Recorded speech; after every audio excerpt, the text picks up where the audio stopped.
Sai Chaitanya paramedical college लेकर आया है पैरामेडिकल काउंसिल और सरकारी नौकरियों के लिए उपयोगी पाठ्यक्रम। EMLT, radiology technician, health sanitary inspector में एडमिशन जारी है। हमारा पता याद रखें, Sai Chaitanya paramedical college, Ruby City Scan के ऊपर, मोची कॉर्नर। शुक्रिया अदा करता हूं कि आप लोग आज की इस प्रेस कॉन्फ्रेंस में आप लोग शरीक रहे। आप तमामी शहर की आवाम को और तमामी हमारे मीडिया के साथियों को इस बात का इल्म है कि तकरीबन 1 महीना पहले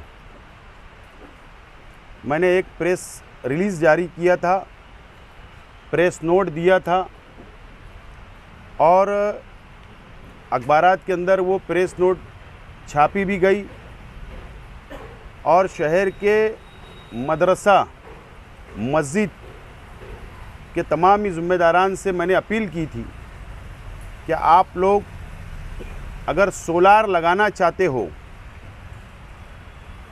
मदरसे के ऊपर, मस्जिद के ऊपर, तो मेरे पास लाइट बिल की ज़ेरॉक्स या आपके पास जो मदरसा मस्जिद का जो सबूत होगा वो मेरे पास लाकर जमा कराइए। ना हरकत यानी NOC आप दीजिए।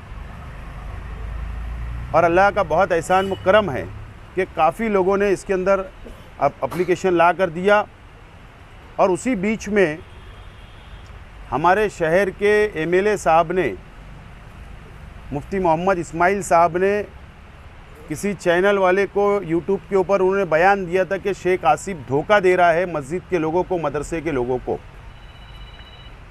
लेकिन मैं खामोश रहा, हमारे तमाम ही साथी खामोश रहे। अल्लाह का बहुत शुक्र है अल्हम्दुलिल्लाह कि मुफ्ती मोहम्मद इस्माइल कासमी साहब के अंदर कितनी समझ है, ये शहर की आवाम आज पता चल जाएगा। शहर की आवाम को एक MLA कानून साज अदारे का मेंबर होता है, असम्बली का मेंबर होता है। MLA फंड के लिए MLA नहीं बनता है। जहाँ पर कानून बनता है महाराष्ट्र असम्बली के अंदर, वो वहाँ का मेंबर होता है। इस तरीके से मुफ्ती इस्माइल साहब का बोलना ये गैर जिम्मेदाराना बयान था। उनको कानून ना पिछले 5 साल समझा और ना ये साल समझा 5 साल। डॉक्टर जाकिर हुसैन मदरसा स्कीम हुकूमत महाराष्ट्र ने डिक्लेयर की हुई थी। अल्पसंख्यक विभाग ने, रंग दे उधर, अल्पसंख्यक विभाग ने, और उसमें सोलार सिस्टम नहीं था। लेकिन हमने अजीत दादा पवार साहब से रिक्वेस्ट की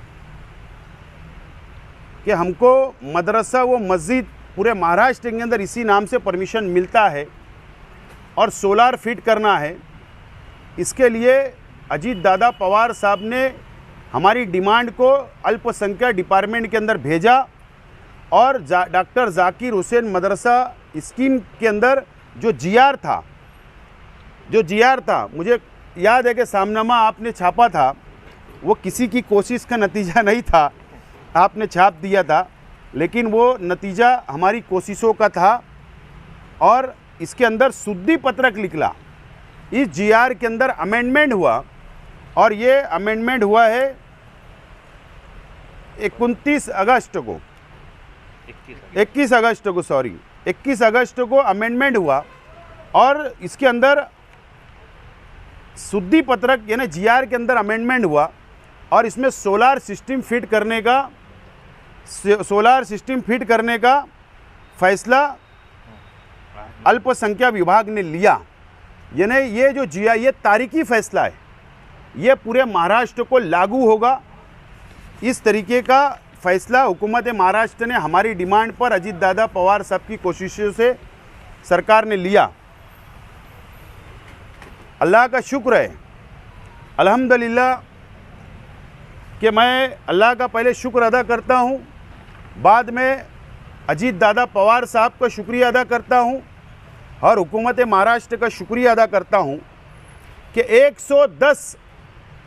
110 मदरसा व मस्जिद की जो यादी हमारे पास शहर की आवाम ने दी थी, शहर के ज़िम्मेदारान मदरसे के मस्जिद के दिए थे, वो यादी मैंने सबमिट किया था अजीत दादा पवार साहब के पास।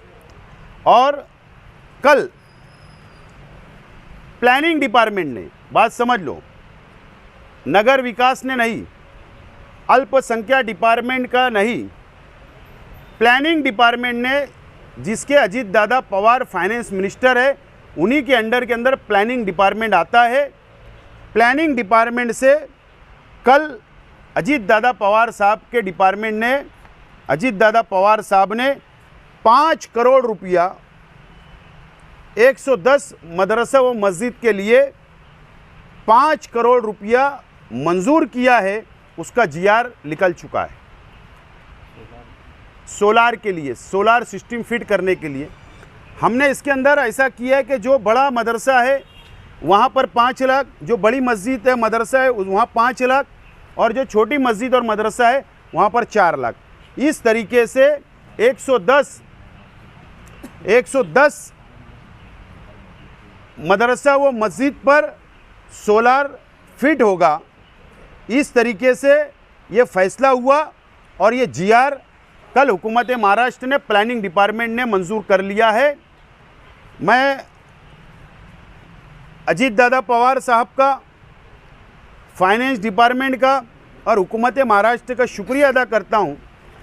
इसके अंदर जो फ़ायदा होगा, प्लीज़ थोड़ा रिक्वेस्ट, इसके अंदर जो फ़ायदा होगा वो फ़ायदा ये होगा कि आज जो बिजली का बिल है, किसी का 30,000 महीने का, किसी का 40,000, किसी का 50,000 बिजली का बिल आता है, और ये सोलार फिट होने से ज़ीरो बिजली का बिल नहीं आएगा और ये सोलार सिस्टम के ऊपर पूरा बिजली मदरसा और मस्जिद को मिलेगी।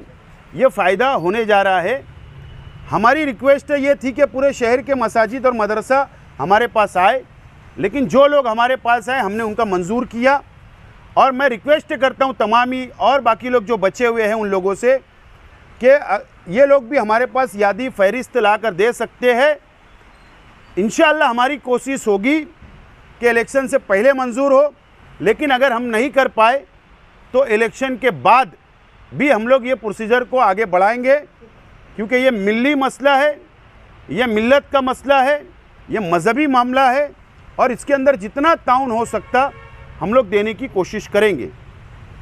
इससे पहले भी हुकूमत के फंड से हमने तमाम ही मसलक की ईदगाह का वॉल कंपाउंड किया।